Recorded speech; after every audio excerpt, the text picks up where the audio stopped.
Hello everyone, most welcome to all of you in this YouTube channel Kiran IAS Academy। आज की इस video में हम लोग पढ़ने वाले हैं प्रेजेंट परफेक्ट कंटीन्यूअस टेंस। जैसा कि इसके पहले के जो भी टेंस रहे हैं वो क्रमशः पार्ट 1, पार्ट 2, पार्ट 3 करके आपको दिया गया है और आज का जो क्रम आया है वो प्रेजेंट परफेक्ट कंटीन्यूअस का। ठीक, अब ऐसे टेंस में जिसे हमें सबसे पहले तो ये जानकारी प्राप्त करनी है कि कैसे हम इसको पहचान कर पाएंगे कि ये प्रेजेंट परफेक्ट कंटीन्यूअस टेंस ही है। यदि ये श्योर हो गए कि ये प्रेजेंट परफेक्ट कंटीन्यूअस टेंस ही है तो सेकंड चीज ये आती है उसका हेल्पिंग वर्ब चूज करना है। हेल्पिंग वर्ब क्या लगना है, हेल्पिंग वर्ब भी क्लियर हो गया तो फिर इसमें जो एक न्यू थिंग ऐड होने वाली है वो है टाइम। टाइम क्या होगा, जैसे इसमें दो प्रकार के समय बताए गए, एक बताया गया निश्चित समय, दूसरा बताया गया अनिश्चित समय। तो जो निश्चित समय है वो अब क्या उसके लिए बताया गया सिंस का यूज होता है, निश्चित समय के लिए फॉर का यूज होता है, तो बड़ा कंफ्यूजन रहता है। कई बार ऐसे देखने को मिला, लोग कहते भी रहे कि प्रेजेंट कंटीन्यूअस टेंस का है और हार्डली किसी को आ जाता है, तो कोई दिक्कत की बातें नहीं है। समस्याएं आज आपकी खत्म होंगी और जितने भी कंफ्यूजन है वो भी आज इसी वीडियो में समाप्त होंगे और हम एकदम स्टार्ट से लेकर लास्ट तक सारी चीजों को आपको बताने वाले हैं। आप सबसे पहले ये देखेंगे कि यहाँ पे दिया है प्रेजेंट परफेक्ट कंटीन्यूअस टेंस, जो कि यही टेंस आज में पढ़ना हुआ है। और सबसे पहले हम जो पढ़ने वाले हैं वो है इंट्रोडक्शन।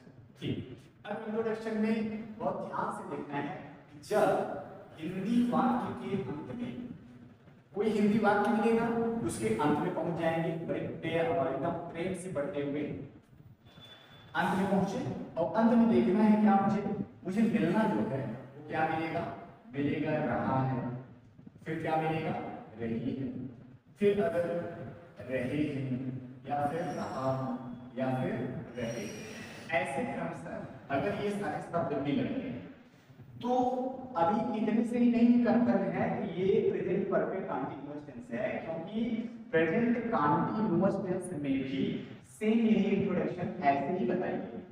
अब अगर ये प्रेजेंट कंटीन्यूअस है या फिर प्रेजेंट परफेक्ट कंटीन्यूअस है, ये दोनों चीजें अब इसके बाद में आएंगी। इसके बाद क्या बताया गया कि हिंदी वाक्य के अंत में रहा है, रही है, रहे हैं, रहा हूं, रहे आदि शब्द आए तथा कार्य जारी होने का समय भी दिया हो।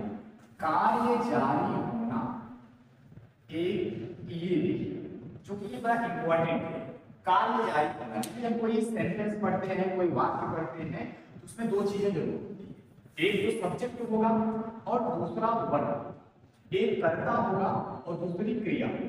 तो कौन सी क्रिया वहां हो रही है ये हम वाक्य को पढ़ के जान रहे हैं, लेकिन वह क्रिया वह कार्य कब से हो रहा है अगर इसका समय दिया है, जैसे सुबह से, शाम से, दोपहर से, रात से, 2 बजे से, 2 घंटे से, 2 दिन से, 2 सप्ताह से, अगर कुछ इस टाइप का समय भी दिया गया है तब तो हम श्योर एंड सर्टेन हो जाएंगे कि this is present perfect continuous tense. और यदि समय नहीं दिया है और सिर्फ ये सब दिया है, रहा है, रही है, रहे हैं, रहा हूं, रहे, तब तो आप समझिए ये प्रेजेंट कंटीन्यूअस टेंस है। रहा है, रही है, रहे हैं के साथ में अगर कार्य जारी होने का समय भी आ गया तब वो क्या हो जाएगा, प्रेजेंट परफेक्ट कंटीन्यूअस। जैसा कि एग्जांपल से समझेंगे, यहां दिया जाए कि राम 2 घंटे से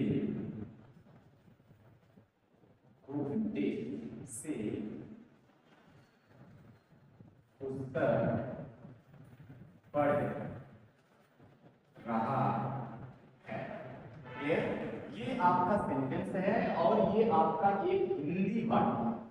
अब हिंदी वाक्य में बताया गया कि हमें प्रेम से पढ़ते पढ़ते राम 2 घंटे से पुस्तक पढ़ रहा है, लास्ट तक जाना है और लास्ट तक हम पहुंचे तो लास्ट में मिल क्या रहा है, रहा है।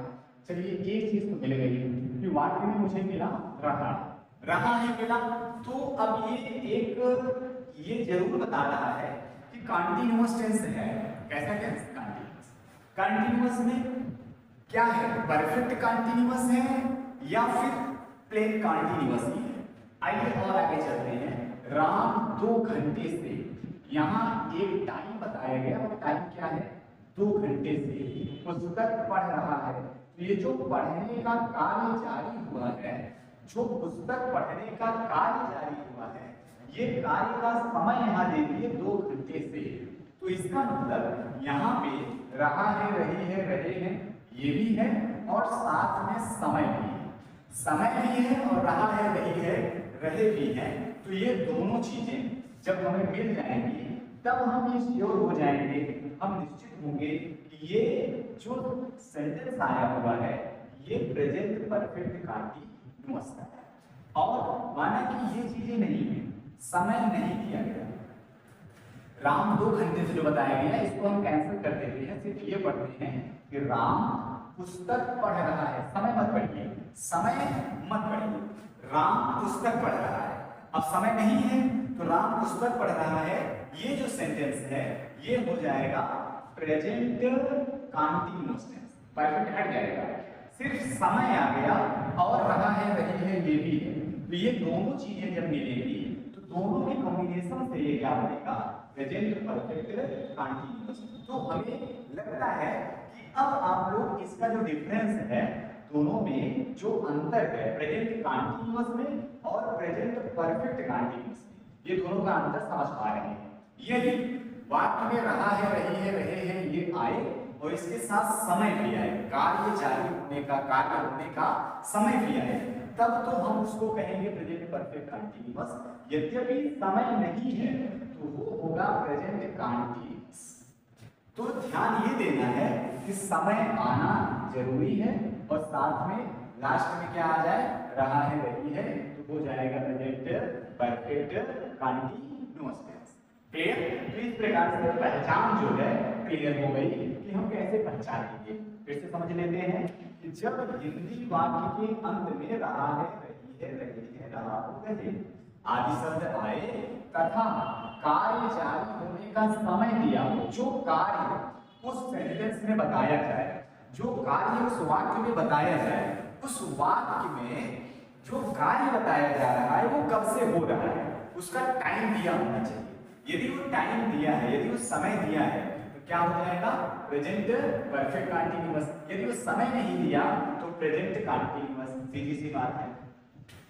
अब सेकेंड थिंग भी जो हम लोग पढ़ने वाले हैं वो होगा हेल्पिंग वर्ब। अब बात आ जाती है कि इसमें सहायक क्रिया क्या यूज करना है, किसका प्रयोग होगा हेल्पिंग वर्ब के रूप में। तो यहाँ 2 बताया गया, एक होगा हैज बीन और दूसरा होगा हैव बीन। ठीक, तो एक हैज बीन और दूसरा हैव बीन। क्लियर है? तो इसमें हेल्पिंग वर्ब है, first is has been and second is have been. तो एक ऐसी कंडीशन होगी जहां हम हैज बीन का यूज करेंगे और एक कंडीशन ऐसी आएगी जहां हम हैज बीन का नहीं हैव बीन का यूज करेंगे। तो कंडीशन ही क्लियर ही है। ये जो हेल्पिंग वर्ब होता है इसका यूज हम अकॉर्डिंग टू सब्जेक्ट के नंबर, सब्जेक्ट का नंबर होना चाहिए। सब्जेक्ट मिस करता, यदि कर्ता एक वचन है तो हैज बीन का यूज होगा, यदि कर्ता बहुवचन है तो हैव बीन का यूज होगा। तो ऐसे समझते हैं कि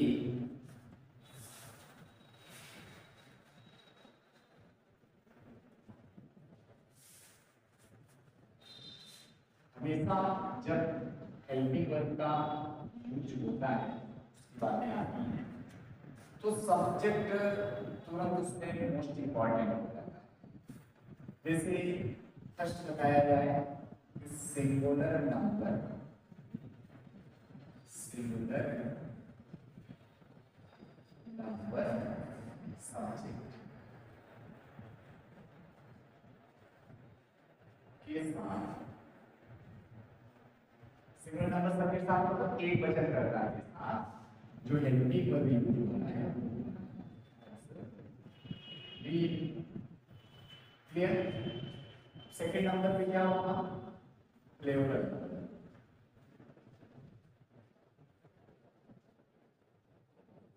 प्लूरल नंबर।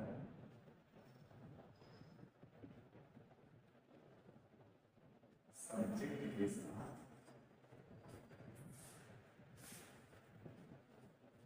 हेल्पिंग वर्ब क्या रहेगा, हैव बीन। ठीक है, ये क्लियर। अगर सब्जेक्ट सिंगुलर नंबर है, कर्ता एकवचन है, तो हेल्पिंग वर्ब हैज बीन का यूज होगा। यदि कर्ता बहुवचन है, यदि सब्जेक्ट प्लूरल नंबर में है, तो हम किसका यूज करेंगे, हैव बीन का यूज करेंगे। ये क्लियर हो गया।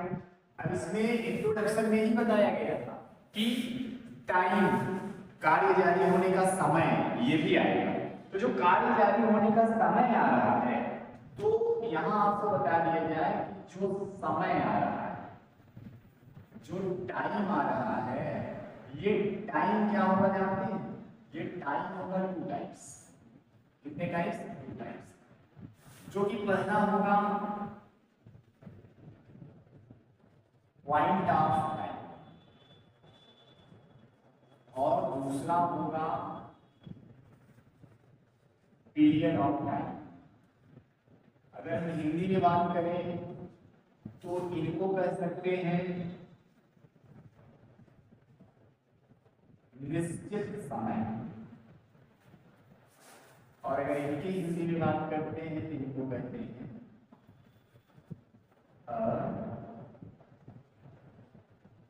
अनिश्चित समय। बातें समझ में आ रही हैं? समय कितने प्रकार के, 2 प्रकार। पहला पॉइंट ऑफ टाइम और दूसरा पीरियड ऑफ टाइम।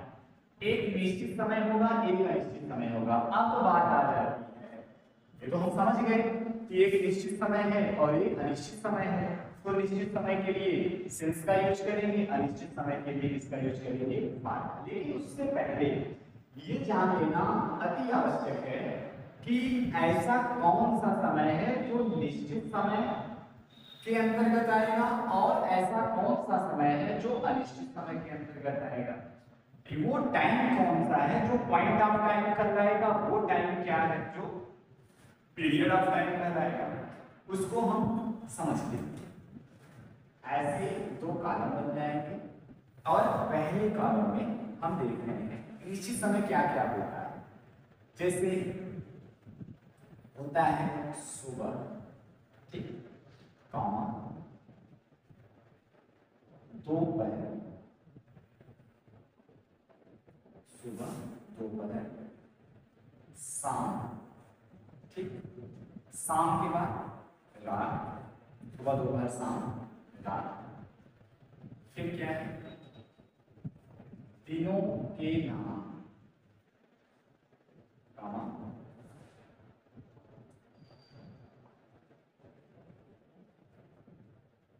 महीनों के नाम, कौमा, वर्ष के नाम, और बजे। बजे का मतलब 1 से 24 बजे, ठीक है। ये आपका आ जाता है निश्चित। इसमें आ जाता है पॉइंट ऑफ टाइम में आ जाता है। अब पॉइंट ऑफ टाइम में आ क्या रहा है उसको फिर से हम देखेंगे। पॉइंट ऑफ टाइम में निश्चित समय में आपका आ जाता है सुबह, दोपहर, शाम, रात, दिनों के नाम, महीनों के नाम, वर्ष के नाम और बजे। तो हम और अच्छे से समझते हैं। जैसे कहा जाए कि वह सुबह से पुस्तक पढ़ रहा है, तो इसमें आपको समय बताया गया, जो कि समय कब से बताया गया, सुबह से। फिर वही वह दोपहर से स्कूल जा रहा है, वह शाम से बाजार जा रहा है, वह रात से पढ़ाई कर रहा है। दिनों के नाम में मतलब सोमवार से रविवार तक, मंडे टू संडे। जैसे वह सोमवार से स्कूल जा रहा है, वह मंगलवार से अपनी पढ़ाई कर रहा है, वह बुधवार से घूमने जा रहा है। इस तरीके का अगर नाम आता है वहां क्या लगाया जाएगा, उसको निश्चित समय माना जाएगा, उस सिंस का यूज किया जाएगा। महीनों के नाम में जनवरी टू दिसंबर कुछ भी आ जाए, जैसे वह जनवरी से स्कूल जा रहा है, वह फरवरी से घूमने जा रहा है, वह मार्च से एग्जाम देने जा रहा है। तो ऐसे कुछ महीनों के नाम आ जा रहे हैं। वर्ष के नाम में जैसे 1945, 1947, 2002, 2024 ये सब वर्ष का नाम हो गया। और बजे, बजे का मतलब ये हो जाएगा जैसे 1 बजे से 24 बजे तक अगर समय आता है, 1 बजे से 2 बजे से 3 बजे से 8 बजे से 10 बजे से, तो ऐसे में क्या हो जाएगा, ये सब निश्चित समय है। और निश्चित समय के लिए जो यूज करना है मुझे वो है सिंस। वहां हम सिंस, जैसे सुबह है तो इसमें क्या करेंगे, सबसे पहले सिंस लिखेंगे, सिंस मॉर्निंग। ये बातें आ गई समझ में। दोपहर है तो पहले सिंस द नून, शाम है सिंस इवनिंग, रात है सिंस नाइट, दिनों के नाम है सिंस मंडे, सिंस ट्यूसडे। इस तरीके से इसका यूज किया जाएगा। अब आते हैं अनिश्चित समय पे। तो अनिश्चित समय पे जैसे बताया जाए 2 घंटे काम, 2 दिन काम, 2 सप्ताह काम, 2 महीने काम, 2 वर्ष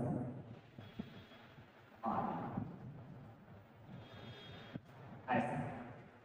अब जरूरी नहीं है कि इसमें 2 घंटे, 2 दिन, 2 सप्ताह, 2 महीने ही आए, इसमें कुछ चेंज भी हो सकता है। जैसे 2 घंटे का 1 घंटे आ सकता है, 1 घंटे का 2 घंटे, 3 घंटे, 5 घंटे, 8 घंटे, वो कुछ भी आ जाए, उसकी बात नहीं। लेकिन इस तरीके से आना चाहिए कि 2 घंटे, 3 घंटे, 4 घंटे, सिर्फ उसमें एक समय अवधि लिया हो, वो समय निश्चित ना हो। जैसे अगर बता दिया गया 2 बजे, तो 2 बजे एक ऐसा टाइम आएगा जब वो 2 बजेगा, तो जब वो 2 बजेगा तो एक निश्चित समय के रूप में आया। और ये 2 घंटे पता नहीं कब के हैं, आज के हैं, कल के हैं, या 2 दिन पहले के हैं, या 2 दिन और आगे के हैं, इससे क्लियर नहीं हो पा रहा है। सिर्फ एक टाइम ड्यूरेशन दे रहा है, एक समय अवधि दे रहा है, ना कि एक निश्चित समय दे रहा है। ठीक उसी प्रकार से 2 दिन, अब ये 2 दिन पता नहीं कब का है, इस महीने का है कि अगले महीने का है। यदि दिनों के नाम दे दें तो एक ऐसा समय आएगा जहां वह निश्चित समय भी आ जाएगा। जैसे अगर दिनों के नाम में दिया जाए सोमवार, तो एक ऐसा समय आएगा जिसमें सोमवार आना है, या अगर हमें उसका कैलकुलेशन करना हुआ, काउंटिंग करना हुआ, तो निश्चित रूप से हम सोमवार तक पहुंचेंगे, मंगलवार पहुंचेंगे, बुधवार पहुंचेंगे। लेकिन 2 दिन बताया गया, अब वो 2 दिन पता नहीं कब का है, इसलिए ये क्या हो गया, अनिश्चित समय। ठीक उसी प्रकार से 2 सप्ताह भी आएगा, 2 सप्ताह पता नहीं कब का है, या तो वो सप्ताह में कोई ऐसा निश्चित समय बताएं जो कि उसका पता किया जाए। 2 महीने, ठीक उसी प्रकार से पता नहीं 2 महीने कब का है, या तो 2 महीने के नाम बताएं, जनवरी, फरवरी, मार्च, अप्रैल, मई। अगर ऐसा नहीं बताते हैं तो 2 महीने, 5 महीने, 8 महीने, वो पता नहीं क्या है कब का, ये भी पता नहीं। और ये है 2 वर्ष, 2 वर्ष भी उसी प्रकार से कि अब वो 2 वर्ष, 5 वर्ष, 8 वर्ष कब का है, ये पता चलने वाला नहीं है। तो आप इधर देख रहे हैं पीरियड ऑफ टाइम अनिश्चित समय, और इधर देख रहे हैं पॉइंट ऑफ टाइम निश्चित समय। और निश्चित समय में जैसे दिन का नाम अगर दे दिया, तो दिन का नाम हम जब ढूंढेंगे, उसका पता करेंगे, तो निश्चित रूप से मिल जाएगा, तो वो निश्चित समय आएगा। महीनों के नाम, ये भी एक ऐसा टाइम आएगा, हम वहां से उसका कैलकुलेशन या उसके विषय में कोई और जानकारी प्राप्त कर सकते हैं। वर्ष के नाम वही है, बजे भी आप वैसे 2 घंटे पता नहीं कब तक, लेकिन अगर 2 बजे आ जाए, 3 बजे आ जाए, 4 बजे आ जाए, 5 बजे आ जाए, तो एक ऐसा टाइम आएगा जहां वो 5 बजेगा, तो उसी से हम उसका कैलकुलेशन शुरू कर देंगे। तो निश्चित रूप से अब आपके समझ में ये बात आ गई कि जो सिंगुलर नंबर सब्जेक्ट होगा उसमें हैज बीन का प्रयोग करेंगे, प्लूरल नंबर सब्जेक्ट आएगा तो हैविंग और हैव बीन का यूज होगा। अब रही बात इसमें समय की, तो time, there are 2 types of time, first number is point of time and second number is period of time. तो पॉइंट ऑफ टाइम में क्या क्या आता है, निश्चित समय में क्या क्या होता है, वो मैं एकदम स्पष्ट रूप से बताया। और इसमें यूज क्या किया जाता है, सिंस। अब इसमें अनिश्चित समय के लिए जो यूज होना है वो क्या होगा, फॉर। ये तो ये फॉर हो गया और ये सिंस हो गया। कब मुझे सिंस का यूज करना है, कब मुझे फॉर का यूज करना है, ये आप जान पा रहे हैं। जब निश्चित समय आएगा तो सिंस का यूज होगा, और जब अनिश्चित समय आएगा तो फॉर का यूज होगा। ठीक, अब इसके बाद क्रम आ जाता है अफर्मेटिव सेंटेंस का। कैसे रूल ऑफ ट्रांसलेशन होंगे और किस प्रकार से हम हिंदी से अंग्रेजी में अनुवाद करेंगे।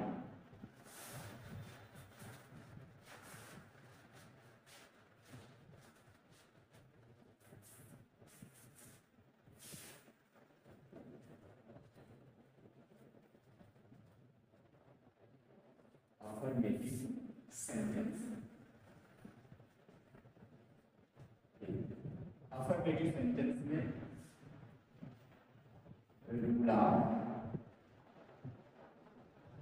ट्रांसलेशन, सबसे पहले सब्जेक्ट और उसके बाद हैज आगे है और फिर हो जाएगा बी। उसके बाद होगा वर्ब का फर्स्ट पार्ट प्लस आईएनजी क्योंकि कंटीन्यूअस है, और फिर हो जाएगा ऑब्जेक्ट,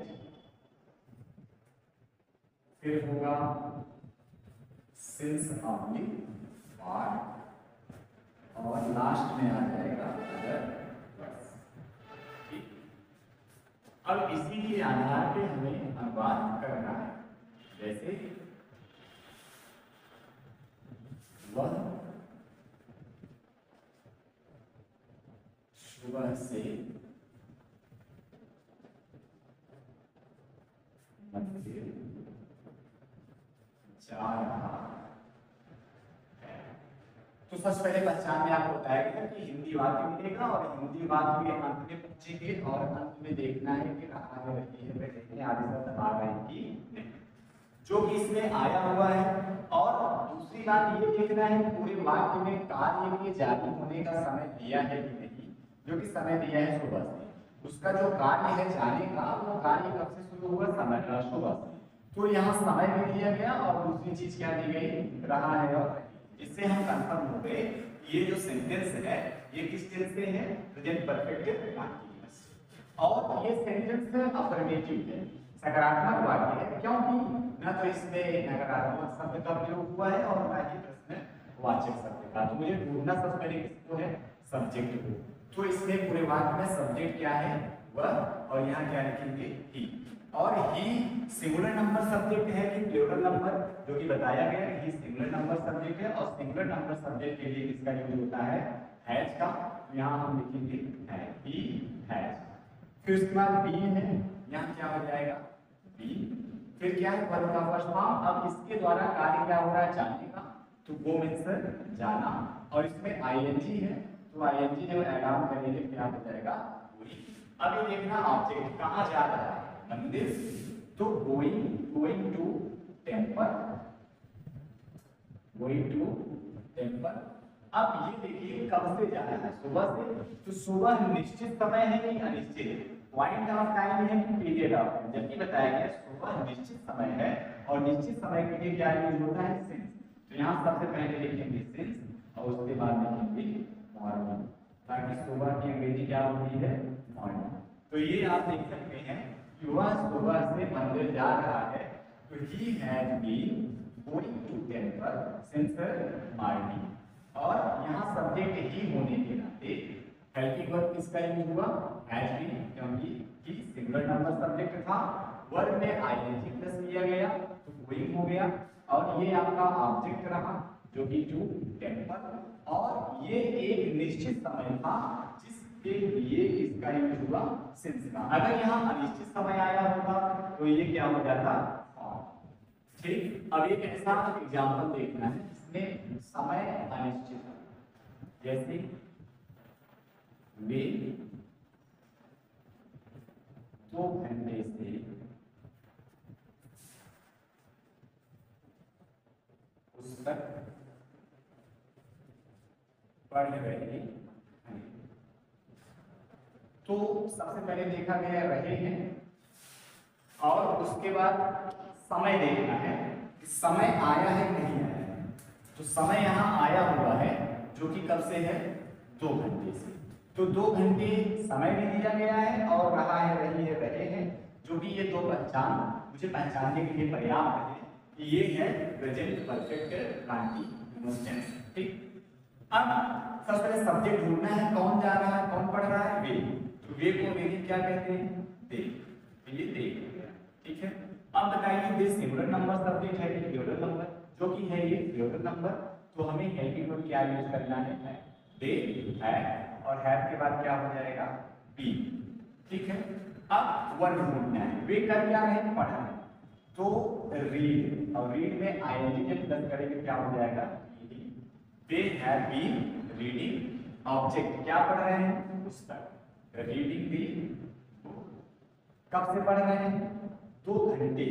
अब बताइए ये जो 2 घंटे हैं ये निश्चित नहीं हो पा रहे, ये 2 घंटा कब का है, आज का है, कल का है, या कब का है, तो ये अनिश्चित समय के अंतर्गत आता है, इसमें लगेगा फॉर, तो 2 का हो जाएगा 2 और घंटे का हो जाएगा आवर्स, HURS फुल स्टॉप, इसको आवर्स पढ़ा जाएगा, यहाँ यस प्लस हुआ है क्योंकि वो 1 घंटा होगा तो सिंगुलर नंबर में आता, ये 1 से अधिक हो गया है इसलिए यहाँ पे आवर्स लिखा गया है।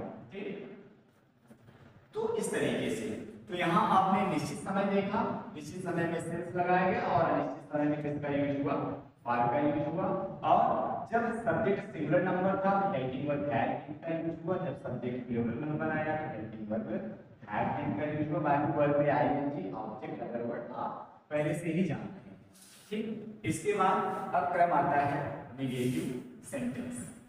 नेगेटिव सेंटेंस में सिर्फ नॉट ऐड होगा, बाकी सारी चीजें पहले जैसे ही रहेंगी, वो भी नॉट। अभी तक जब हम नॉट का यूज करते थे अफर्मेटिव सेंटेंस को नेगेटिव सेंटेंस बनाते थे, हेल्पिंग वर्ब के तुरंत बाद नॉट का यूज हो जाता है, किंतु इसमें ऐसा बिल्कुल नहीं है, इसमें नॉट को हम लिखेंगे हैज बीन के बीच में, और ऐसा हमेशा होता है, जैसे सब्जेक्ट हो गया, पहले यहाँ लिखेंगे नेगेटिव सेंटेंस,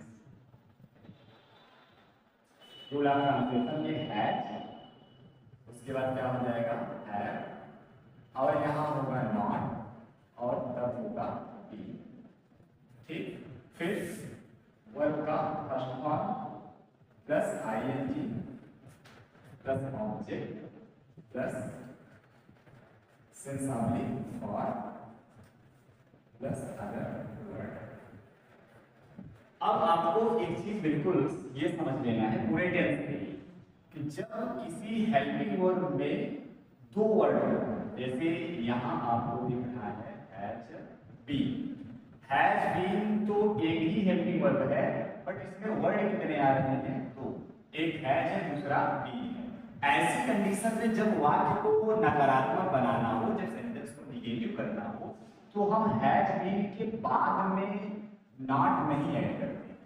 जब भी 2 शब्द की एक सहायक क्रिया हो तो उसमें हैज के बाद तुरंत पहले नॉट होगा और तब उसके बाद क्या होगा, बीन होगा, तो इसका पूरा क्या हो जाएगा, हैज नॉट बीन। सेम इसी प्रकार से हैड नॉट बीन होगा, फिर पास्ट में पहुंच जाएंगे तो उसमें आपको हैड बीन मिलेगा तो हैड नॉट बीन हो जाएगा।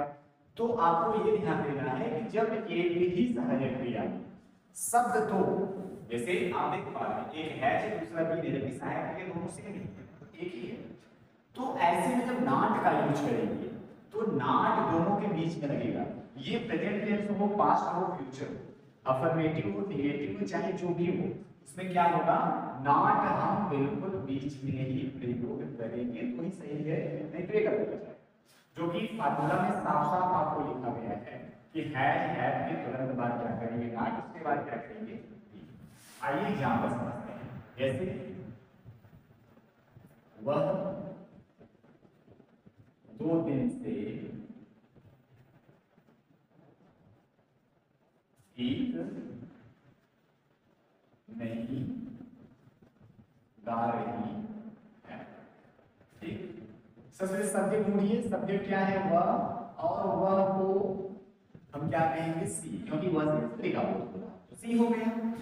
अब इसमें देखना है सी सिंगुलर नंबर सब्जेक्ट है, इसलिए हम हेल्पिंग वर्ब हैज का यूज करेंगे।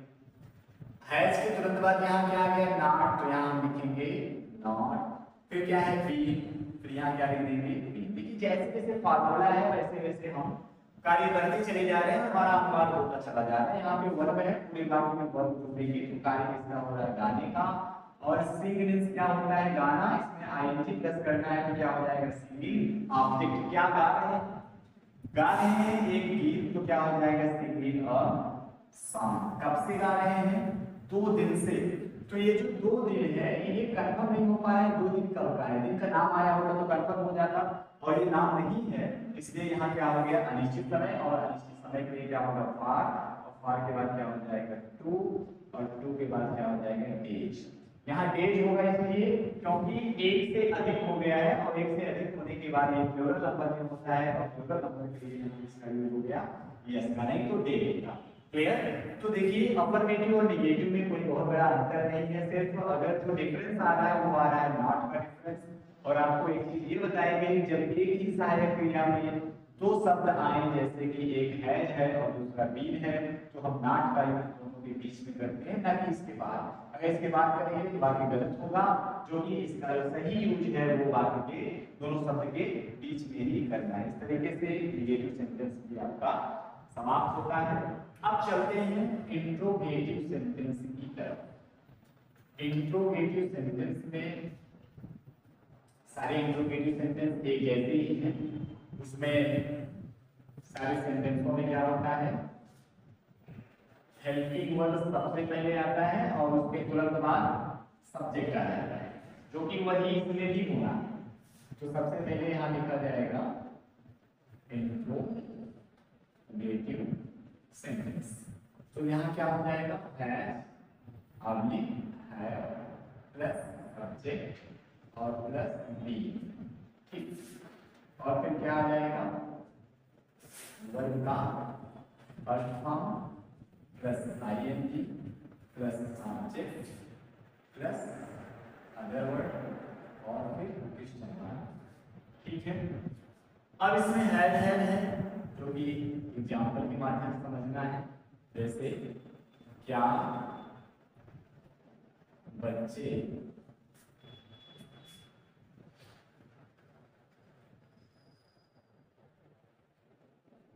2 बजे से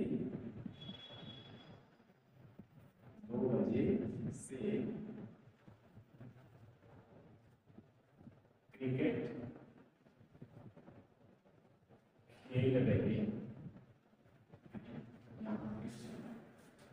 सबसे पहले हैज और हैव का यूज करना है, और हैज है इसके अनुसार यूज होता है सब्जेक्ट कर्ता। पहले कर्ता ढूंढ लीजिए, कौन खेल रहे हैं बच्चे, बच्चे सिंगुलर नंबर नहीं है, ये है प्लूरल नंबर। तो बहुवचन है, बहुवचन कर्ता के लिए सहायक क्रिया का प्रयोग होता है, ठीक। अगर यहाँ सब्जेक्ट सिंगुलर नंबर होता तो हम इसका यूज करते हैज का। तो सबसे पहले कर्ता ढूंढ लेना है, कर्ता ये देखना है कि ये कौन से वचन में है, अगर एक वचन में है तो हैज का प्रयोग, बहुवचन में है तो है सीधा। फिर उसके बाद सब्जेक्ट लिखना है, सब्जेक्ट में बच्चे हैं हो जाएगा चिल्ड्रन, चिल्ड्रन हो गया। अब बचा है बी, तो यहाँ हो जाएगा। अब जैसे आपको ये करना होगा कि हैज बीन एक ही सहायक क्रिया थी, क्यों हैज पहले आया और बीन बाद में चला गया, तो निश्चित रूप से आप ये समझिए जो हमारी मूल सहायक क्रिया वो है हैज और हैव, बीन उसको जोड़ के बनाया गया है। और जब भी ये कुछ इस तरीके से प्रयोग होगा अफर्मेटिव को छोड़कर, जब नेगेटिव और इंट्रोगेटिव में इसका प्रयोग करेंगे तो निश्चित रूप से ये जरूर ध्यान देते रहेंगे कि जो बीन होगा ये इधर चलता चला जाएगा, और सब्जेक्ट और नेगेटिव वर्ड नॉट ये बीन के पहले ही लगेगा। जैसा कि आप नेगेटिव देखा और इंट्रोगेटिव देख रहे हैं, पहले हैज और हैव आया, उसके बाद सब्जेक्ट आया, फिर उसके बाद बीन आया। अब जब इसको नेगेटिव पढ़ेंगे तो सब्जेक्ट आएगा, फिर नॉट आएगा, फिर बीन आएगा, अर्थात बीन हमेशा किनारे चलता चला जाएगा। इसलिए बीन मूल सहायक क्रिया नहीं है, जो मूल सहायक क्रिया है वो क्या है हैज और हैव, ठीक। इसके बाद ये बीन आ गया। फिर वर्ब देखना है, वर्ब में खेल रहे हैं तो प्ले, PLAY और ING प्लस करेंगे क्या हो जाएगा प्ले। क्या खेल रहे हैं क्रिकेट, तो यहाँ हो जाएगा क्रिकेट CRICKET। कब से खेल रहे हैं, यहाँ बताया गया 2 बजे। 2 बजे ये निश्चित समय है, एक ऐसा समय आएगा जब 2 बजेगा, तो उसका कैलकुलेशन हम कर सकते हैं। तो इसमें क्या हो जाएगा सिर्फ 2 o'clock, इसके बाद पुलिस, सॉरी यहाँ क्वेश्चन मार्क होगा, क्योंकि ये इंट्रोगेटिव सेंटेंस है। ठीक, तो आप देख पा रहे हैं सारी चीजें एकदम पहले जैसे ही है, सिर्फ क्रम थोड़ा सा उल्टा सीधा हुआ है। इंट्रोगेटिव में हेल्पिंग वर्ब पहले आ गया है, उसके बाद क्या हो गया, subject children, children plural number subject था इसलिए यहाँ हेल्पिंग वर्ब हैव लगाया गया। उसके बाद बीन का यूज हुआ, फिर वर्ब का फर्स्ट फॉर्म आईएनजी ऐड किया गया, फिर हो गया, फिर ऑब्जेक्ट लिखा गया और ये समय निश्चित था, ये समय पॉइंट ऑफ टाइम था इसलिए यहाँ सिंस का यूज किया गया। पीरियड ऑफ टाइम होता तो आर का यूज होता। अब इसके बाद जो पढ़ना है वो इंट्रोगेटिव निगेटिव सेंटेंस है और इंट्रोगेटिव निगेटिव सेंटेंस में कोई बहुत बड़ा परिवर्तन नहीं करना है, सिर्फ नॉट का इसमें और ऐड ऑन करना है, जो कि इस तरीके से होगा। सब्जेक्ट है और सब्जेक्ट के तुरंत बाद हम लिखेंगे नॉट और नॉट के तुरंत बाद लिखेंगे बीन और सारी चीजें पहले जैसे। तो जैसा कि आप देख पा रहे हैं सब्जेक्ट के बाद नॉट को ऐड कर देने से ही हमारा इंट्रोगेटिव सेंटेंस इसमें चेंज हो जा रहा है इंट्रोगेटिव निगेटिव सेंटेंस में।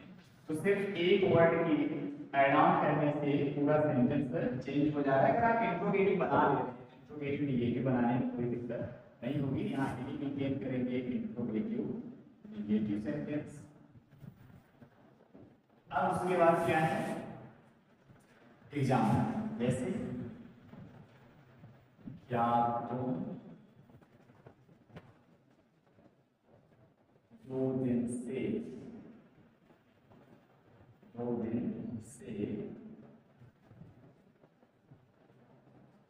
बाजार में जा रहे हो। क्वेश्चन। अब यहाँ क्या करना है, सबसे पहले हैज और हैव का यूज करना है, जो कि सबसे पहले आपकी जिम्मेदारी ये है आप इसको पहचान रहे हैं यहाँ पे पहले। और समय आया है कब से, 2 दिन से, इससे हम श्योर एंड सर्टेन हो जाते हैं कि प्रेजेंट परफेक्ट कंटीन्यूअस है। अगर सेंटेंस पहचानने की बात की जाए तो यहाँ पे प्रश्नवाचक शब्द आया हुआ है, यहाँ पे नकारात्मक शब्द आया हुआ है, जिससे ये होगा प्रश्नवाचक नकारात्मक वाक्य। अगर अंग्रेजी बात की जाए ये हो जाता है interrogative negative sentence. Interrogative negative sentence में रूल ऑफ ट्रांसलेशन में सबसे पहले बताया गया हैज और हैव, जो कि अकॉर्डिंग टू सब्जेक्ट इसका यूज करना है। तो सब्जेक्ट यहाँ क्या है, तुम क्या है, यू, और यू है प्लूरल नंबर, जिसकी वजह से यहाँ यूज किया जाएगा हैव के तुरंत बाद यू, अभी है का सब्जेक्ट यू आ गया, फिर नॉट, यहाँ हो जाएगा नॉट, फिर है बी, तो यहाँ क्या हो जाएगा बी। ठीक, अब उसके बाद क्या है, वर्ब क्रिया क्या हो रही, जाने की।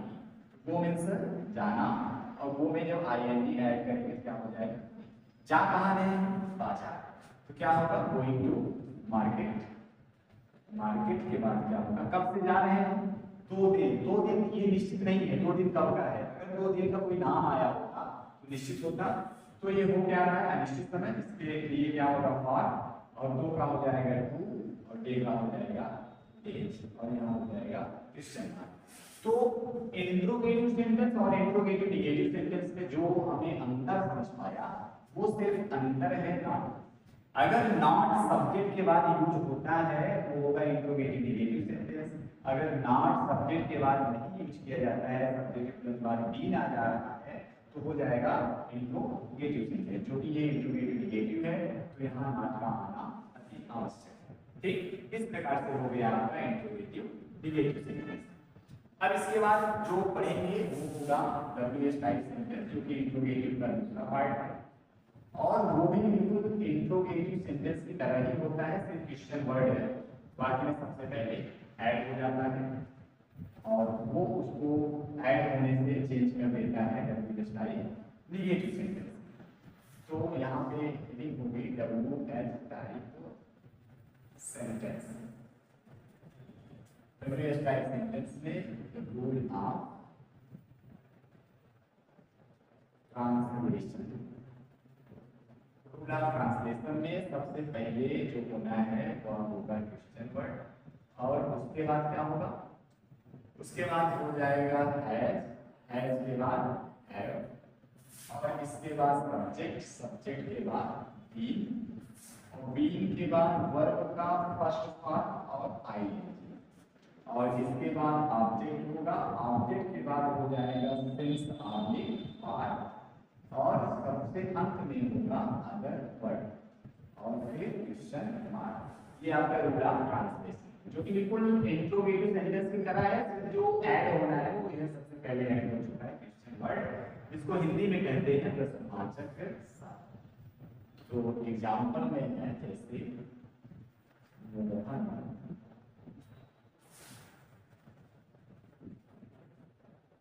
सोमवार से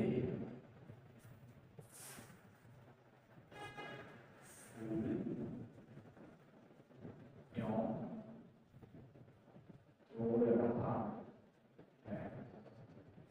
तो सबसे लास्ट में लिखा गया रहा है और यहाँ समय आया सोमवार से, तो ये हो गया टेंस कौन सा, प्रेजेंट परफेक्ट कंटीन्यूअस।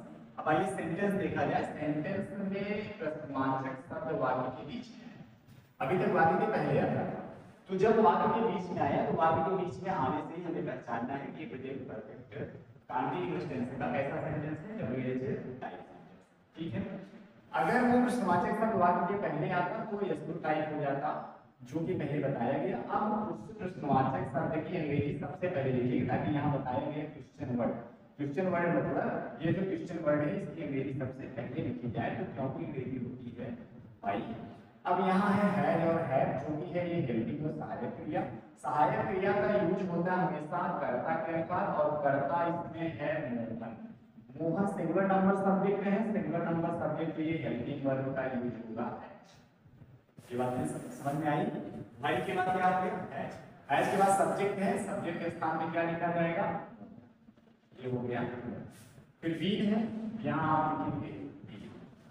फिर क्या है वर्ब, मोहन क्या कर रहे हैं, तोड़ रहे हैं। प्लग मींस क्या होता है, तोड़ना, PLUCK, और इसमें ING प्लस करेंगे क्या हो जाएगा, प्लगिंग। क्या तोड़ रहे हैं, फूल, plugging the flower, FLOWER, flower हो गया। अब ये देखना कब से तोड़ा है, सोमवार। सोमवार मतलब ये दिन का नाम है, और दिन का नाम है तो ये निश्चित समय है, और निश्चित समय के लिए हमें क्या लिखना होगा, सिंपल, और सोमवार का क्या हो जाएगा, मंडे, और फिर हो जाएगा क्वेश्चन SINC। ठीक, तो ये क्या हो गया, why has Mohan been plucking the flowers. जो ऊपर आपको एक फार्मूला जैसा बताया गया, इसी फार्मूले पे ये जो नीचे का अनुवाद हुआ है वो बिल्कुल है। सबसे पहले क्वेश्चन वर्ड, तो क्वेश्चन वर्ड भाई आ गया। उसके बाद हेल्पिंग और हैज हैव में से एक ही यूज करना है, वो भी सब्जेक्ट के अनुसार। तो यहाँ हैज लगाएंगे क्योंकि सब्जेक्ट मोहन था, सिंगुलर नंबर था, एक ही चीज था। फिर बीन है, यहाँ बीन लिखा गया। फिर वर्ड का फर्स्ट फॉर्म ING, जो कि प्लगिंग हो गया। ऑब्जेक्ट में दिस फ्लावर हो गया, और समय जो था वो निश्चित समय था, इसलिए इसका यूज हुआ, और जो समय था वो था मंडे, इसलिए यहाँ मंडे लिखा गया।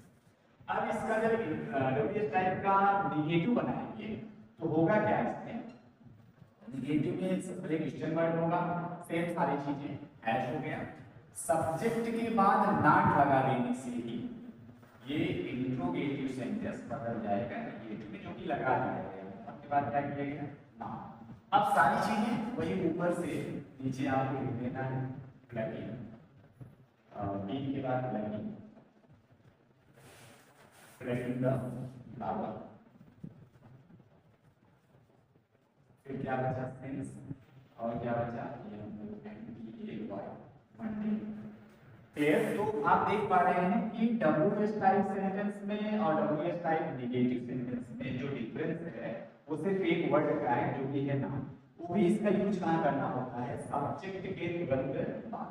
सब्जेक्ट के बाद नॉट का यूज कर देने से WH टाइप निगेटिव सेंटेंस हो जाएगा, और यही नॉट का यूज करेंगे WH टाइप इंट्रोगेटिव सेंटेंस होगा। जो कि आज आप प्रेजेंट परफेक्ट कंटीन्यूअस टेंस पढ़ चुके हैं, जो कि अफर्मेटिव से negative, interrogative, interrogative negative, WH type तक का सफर आप बड़े आसानी से और सरल भाषाओं में कर चुके हैं। और सबसे जो कंफ्यूजन इसमें क्रिएट करता था वो था टाइम, और टाइम में ये हो जाता था कब में सिंस का यूज करना और कब में फॉर का यूज करना है, जो कि आपको बताया गया कि अगर समय निश्चित आया तो सिंस का यूज करेंगे, समय अनिश्चित आया तो फॉर का यूज करेंगे। और बहुत ही बेहतरीन तरीके से एक समय को अलग करके बताया गया कि कब हम सिंस का यूज करेंगे और कब हम फॉर का यूज करेंगे। इसी के साथ ये वीडियो इसी पे एंड होती है। तब तक के लिए धन्यवाद। अब अगली वीडियो आपको अगले दिन जब भी होगा मिल जाएगा, जिसमें पढ़ाया जाएगा पास्ट इंडेफिनिट टेंस। और पास्ट इंडेफिनिट टेंस एक बहुत ही बेहतरीन तरीके से आपको मिलेगा। तब तक के लिए थैंक यू।